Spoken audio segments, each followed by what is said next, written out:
Well, as soon as you leave the river, like you could literally walk 15 feet and then be like, I'm just going to come right back. And the jungle will like Blair Witch you. Because it's all green. So you just like think you know what you're doing. Just last week, I wanted to cross from one trail to another trail. And I was like, I'm a guide, I can do this. And I came back out on the same trail like a half hour later. And I was like, yep, that's what I meant to do. Let's go. Hey guys, it's Sai. If you're super curious, but don't always have the time to watch your favourite podcasts, you found the right place. Today we're diving into the jungle with Paul Rosoli, a man who has become one with the Amazon. Paul isn't just an adventurer, he's a committed conservationist, a filmmaker with a vision, and the driving force behind Jungle Keepers, an organisation that stands as a guardian of the Amazon rainforest. His mission transcends exploration. It's about safeguarding this vital ecosystem, protecting its rich biodiversity, and ensuring the survival of indigenous communities. With every step he takes, Paul Rosoli fights against the encroaching threats of deforestation, illegal activities, and environmental degradation. Join us as we explore his world, where the mission to save the Amazon is as intense as the stories he tells. Here's your summary of Joe Rogan Experience, number 2013. Paul Rosoli. In less time than it takes to save the jungle, let's jump in. Paul Rosoli's journey into the Amazon has been nothing short of an odyssey, marked by encounters with nature's most awe-inspiring and terrifying creatures. He vividly describes the Amazon's biodiversity, from giant anacondas to elusive jaguars. I have been there when a jaguar was walking right next to me, Rosoli recounts, capturing the raw intimacy of his experiences.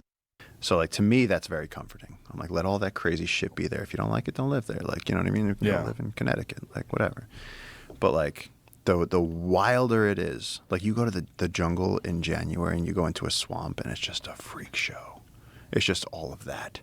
And you just go through the swamp and there's all these frogs and snakes and night monkeys and anacondas and black caiman and all this shit. And you see eyes looking at you through the darkness and it's jaguars and it's like, it is wild. Are the jaguars something to be worried about? Not at all. Not at all. I got woken up by a jaguar one time. I was on one of those solos and I was in my hammock and the jag came up. And I was very lost and very alone and I was like on like day 6 or something of being lost. I don't remember. No, it wasn't that long of a solo. But I was lost and I was scared. And I was in a hammock. How did you get lost? Well, as soon as you leave the river, like you could literally walk 15 feet and then be like, I'm just going to come right back. And the jungle will like Blair Witch you. Because it's all green. So you just like think you know what you're doing. Just last week, I wanted to cross from one trail to another trail. And I was like, I'm a guide, I can do this. And I came back out on the same trail like a half hour later. And I was like, yep, that's what I meant to do. Let's go. His adventures are not just about survival, but also about understanding the delicate balance of this ecosystem. Rosoli's tales include navigating the intricate waterways, witnessing rare animal behaviours, and documenting these for conservation. His dedication to the Amazon is palpable as he discusses the ongoing threats like deforestation and illegal mining. The conversation with Rogan explores how such experiences shape one's perspective on life and the environment. The discussion pivots to Rosoli's conservation work through Jungle Keepers, where he has been instrumental in protecting vast swathes of rainforest. He shares the challenges of setting up sustainable conservation models, including community involvement and education. We've got to protect this man, Rosoli emphasises, highlighting the urgency of his mission. Their approach includes employing local people as rangers to patrol and protect the land from poachers and illegal loggers. Starting these fires to make clear cuts so they can raise cattle, like what are they doing? Yeah, it's basically their space, so we're going to use it. And so, like ideally a person, if they wanted to use that forest, you could harvest the ancient hardwoods there and make millions off of it. You could use that forest to do like multi-tiered agriculture where you're producing tons of produce. These are people that are coming in, they're just clear cutting the forest. They're planting like cacao, papaya, grass for cows. Like it's literally burning down your house to cook us a meal. And who owns that land? Well, that's the thing. A lot of it is indigenous land. A lot of it is they call it like Brazil nut concessions, where it's just like areas where like you're supposed to be harvesting Brazil nuts, but a lot of times it is private land. But there's people coming from other parts of South America, and they're just coming in and they're clearing these areas, and it's happening fast. And no one is there to protect. There's just not enough resources to keep an eye on it. It's just the vastness of it all. There's a vacuum in conservation. There's a problem with conservation. No one's going to pay you to go out into the wildest places on earth and protect these things, like, for the most part. It's Right. very difficult. You can go get a job as a conservation biologist. You can go study things academically, but to go and actively do the work of protecting a rainforest or protecting a marine area that's sensitive, that's crucial to species, it's very difficult.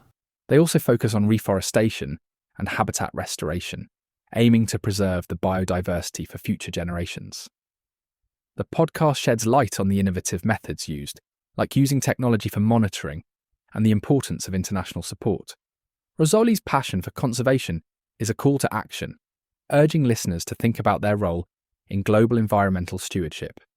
One of the enlightening segments involves Rosoli's interactions with indigenous tribes of the Amazon. He describes learning from these communities, whose lives are intertwined with the forest's fate. These people know the forest like I know my living room, he says, underscoring their deep connection and knowledge. Their way of life, culture, and wisdom offer a stark contrast to modern societies. I was doing some stuff with tigers in India, and I picked up a disease called tularemia, and I had this horrible patch of pus on my elbow.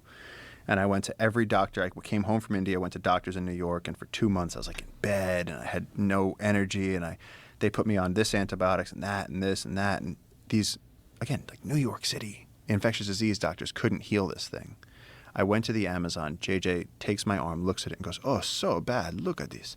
He goes, "Come with me." We go into the jungle. He cuts a tree, takes the sap, says, "Drink some of this, not too much." He was like, "1 drop of this down your throat." I felt like it was going to close my throat. And then he took the rest of the sap and he rubs it onto the wound. And this is like a disgusting, pussy thing that had been plaguing me for months. It was better the next day. Really? It's better the next day. He knew which tree to go to. Now think about how many thousands of years are needed, or at least centuries are needed, in order for him to have that knowledge. How many people living out in the jungle had to try how many things to have that medicinal knowledge handed down through the generations, and then to be in the presence of a person that has that type of knowledge and to have access to it and to witness it working. And what specifically does that sap work on? Does it work on all kinds of infections and diseases, or just the kind that you had? No, so we actually tested it in a petri dish, and basically there's some of these saps that just murder infections. Providing insights into sustainable living, Rosoli talks about the respect and mutual learning that occurs between him and the tribes, emphasizing respect for their autonomy and rights.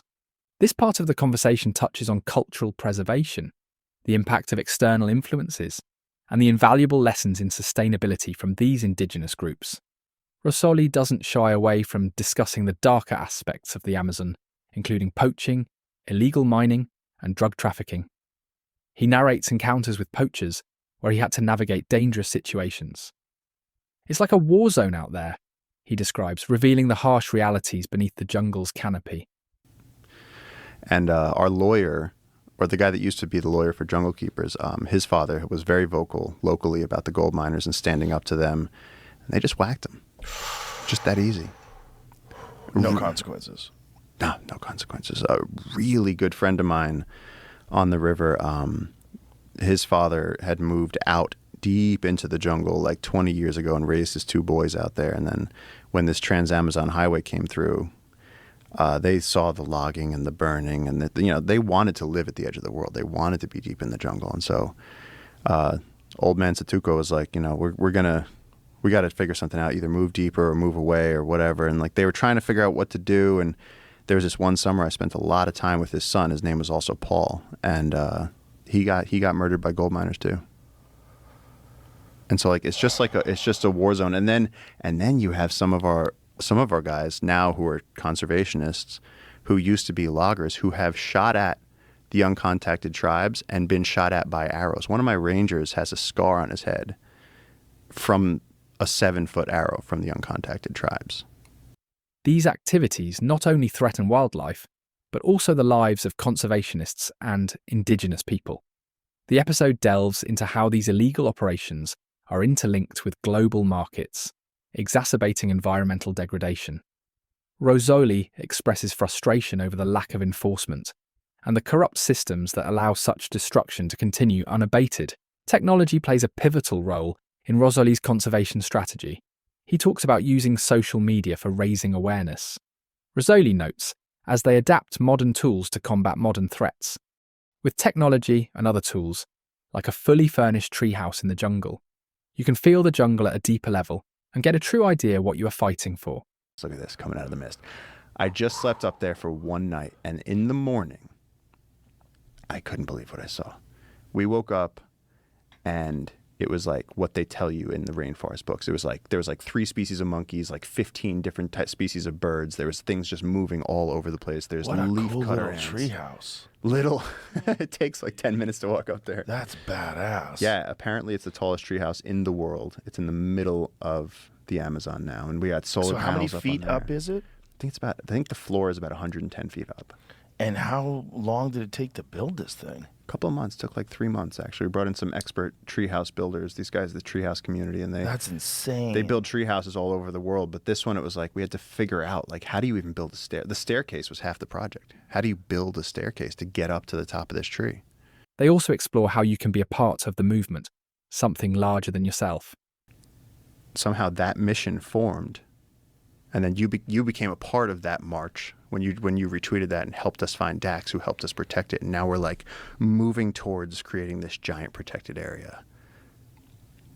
Well, this podcast, I'm sure, will energize that even further. So what can anybody do if they're hearing this? And obviously this resonates with everyone. This is your story is so incredible, and just this calling that you have to that, and the fact that it really has happened, and you've become a part of protecting it. Yeah. What can anybody do that's listening to this?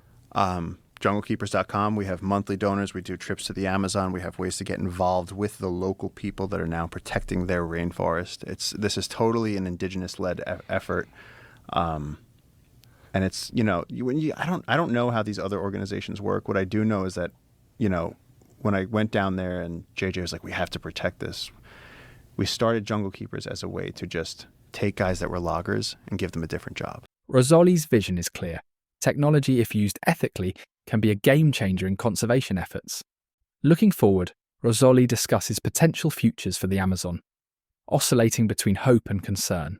He envisions a future where the Amazon is a global treasure, preserved for its ecological and cultural wealth. We can have a future where we save most of it, he hopes, but acknowledges the work required to get there. Through this storytelling, through social media, through all this stuff, it's like we're getting more and more support because people want to help. I don't think if you asked anybody, if you said, like, what do you think about polar bears? I don't think anybody would be able to, be like, I hate polar bears. I want them to go extinct. I don't think anybody's not too many people are going to say that. And say, look, we can save the ecosystems and all the beautiful things. I mean, it's not that difficult. All we're doing is asking people to not cut down trees. And the exciting thing is that now we're actually having success with that. And it's because people are helping us get the message out. It's because people are like sharing it and taking action. That's why I asked you about Slash, because he actually reached out to Jungle Keepers and he was like, dude, I want to protect the rainforest. Oh, that's awesome. Yeah. The conversation explores different scenarios from successful conservation to further degradation, influenced by global policies and public awareness. Rosoli emphasizes the importance of education and youth involvement in shaping this future. This part of the discussion is a call to action, urging listeners to become part of the solution. Deep dive into the heart of the Amazon, not just as a geographic location, but as a living testament to what nature can teach us about survival, ethics, and our place in the world. Through tales of adventure, conservation challenges, and cultural encounters, Rosoli paints a vivid picture of an ecosystem at risk, but also of the relentless spirit to preserve it. This episode is a reminder of the beauty and fragility of our planet, urging us to reflect on our own contributions to its future. If you learned something new and want to spread some love, we would really appreciate if you hit the bell icon to get a head start on new episodes uploaded every other day. Make sure to like and subscribe, and comment below with your favourite Trump one-liner to show us you stayed to the end and enjoyed the episode. If you want to stay updated, head on over to X and give us a follow at solutionsai_.